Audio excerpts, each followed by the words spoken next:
Madame Simone a 81 ans. Elle habite son village depuis de nombreuses années. Sans famille proche, elle vit seule dans son appartement. Elle a quelques amis qui lui rendent visite de temps à autre et sa travailleuse sociale qu'elle accueille avec plaisir lors de ses visites de routine. Elle se rend régulièrement au centre de jour de son village pour voir ses amis, participer à des activités, discuter et tricoter. Le centre de jour, c'est son social. Bonjour, je suis conseillère dans un centre d'assistance et d'accompagnement aux plaintes.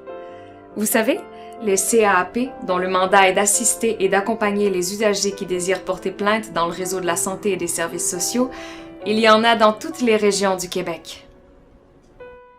Je vais vous raconter ce qui est arrivé à Madame Simone et comment le CAAP de sa région l'a assistée dans sa démarche de plainte et dans le rétablissement de sa situation.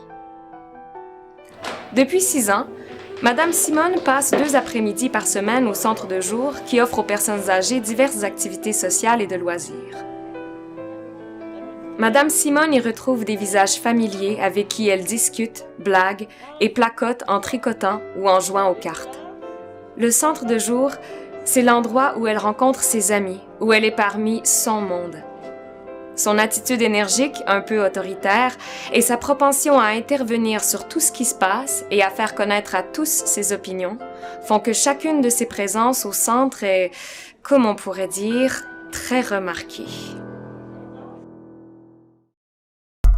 Un lundi de janvier, Madame Simone reçoit un appel de la coordonnatrice du centre de jour qui lui annonce qu'elle ne pourra pas retourner au centre avant qu'elle ne lui en donne l'autorisation. Il y a un détail à régler avant qu'elle ne puisse y revenir. Quelque chose ne va pas. Ce n'est pas clair pour Madame Simone. Elle ne reçoit aucune explication, aucune précision. Elle ne comprend pas. Après 5 jours sans nouvelles, Madame Simone décide de retourner au centre de jour. Avant même d'entrer, un animateur l'interpelle pour lui dire qu'elle n'est plus la bienvenue, qu'il a la consigne de l'empêcher d'entrer parce qu'elle serait trop dérangeante. Déterminée, Madame Simone entre tout de même et est accueillie par la coordonnatrice qui lui dit la même chose, ce qui ne l'empêche pas d'aller s'asseoir dans la salle commune et de se mettre à tricoter. Elle la confronte à nouveau et lui glisse à l'oreille « Je t'avertis que si tu restes, tu ne parles pas de cette affaire-là aux autres. » Madame Simone est dévastée, peinée et humiliée. Elle décide de s'en aller. Pendant plus d'1 mois, Madame Simone ne verra pratiquement personne. Les quelques amis qui lui rendent visite lui demandent ce qui s'est passé au centre. Ils ont entendu des commérages et ils veulent en savoir plus. Elle ne comprend pas ce qu'elle a pu faire pour mériter un tel sort. Tous ses appels restent sans réponse. Elle se sent seule, isolée, vulnérable, fragilisée. Sa tension augmente et elle a peur d'être malade. C'est à ce moment qu'elle a pensé à nous appeler. Elle avait assisté à une présentation des services offerts par le CAAP de sa région et avait conservé un de nos feuillets. Je me rappelle qu'elle pleurait en parlant. Je l'ai écoutée. Je lui ai expliqué le régime de plainte et lui ai dit que nous pouvions l'aider. J'ai écrit pour elle, selon nos procédures, un projet de lettre qu'elle a approuvé et signé.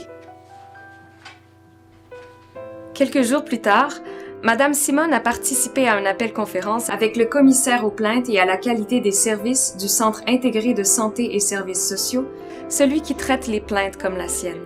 Elle s'est de nouveau exprimée sur son inquiétude, sa tristesse, son insécurité et son ignorance des raisons qui lui interdisaient l'accès à son centre de jour. Elle lui a confié qu'elle se sentait seule, presque rejetée, et qu'elle subissait des conséquences physiques et psychologiques. Son anxiété et sa pression avaient augmenté et la rendaient malade. Le commissaire a donc organisé une rencontre chez Madame Simone avec la coordonnatrice du centre de jour, sa travailleuse sociale et moi. Ce fut l'occasion pour tous de discuter, de mieux se comprendre et d'apporter des correctifs à la situation. Une conciliation réussie.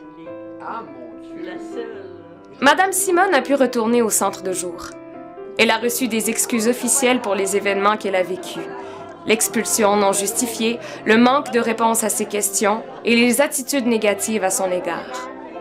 Son stress et son inquiétude ont disparu et elle peut maintenant profiter de ses après-midi au centre de jour pour faire son social. La mésentente est réglée et elle se sent maintenant intégrée et acceptée comme tous les autres. La coordonnatrice du centre a pu revoir la procédure d'expulsion et préciser la portée, les circonstances et les motivations d'une telle décision. Elle a transmis à son équipe des instructions claires pour que toute personne susceptible d'être expulsée soit informée des motifs et traitée avec courtoisie, équité et compréhension dans le respect de sa dignité, de son autonomie, de ses besoins et de sa sécurité. Pour Madame Simone, ce fut un épisode pénible d'inquiétude, de stress, de tristesse et d'isolement qui se terminait d'une heureuse façon. Moi, j'ai eu la satisfaction d'avoir aidé une usagère qui est parvenue à corriger une injustice et à contribuer à l'amélioration des services offerts à son centre de jour. Et ça correspond en tout point à la mission que le législateur a confiée au CAAP. Si vous ou l'un de vos proches vivez un problème ou une situation en milieu de santé ou de services sociaux qui vous pousse à vouloir porter plainte, n'hésitez pas à faire appel à nous. Nous vous assisterons et vous accompagnerons tout au long du processus.